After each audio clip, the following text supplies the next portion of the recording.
Research says that 95% of all children on the autism spectrum never make it beyond high school.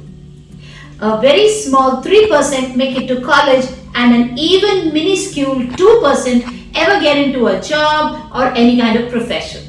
It's not that parents don't provide the intervention. Then why is it that children with autism are not able to make it big? Hello everybody, my name is Rajni and I'm a special educator with 15 years of work experience and 3 national level awards. And I invite you to meet me in my Autism MasterClass happening on Saturday at 10 a.m. sharp, where I will share with you tricks, techniques and step-by-step methods as to how you can help your child be a part of that 2% and lead an independent life.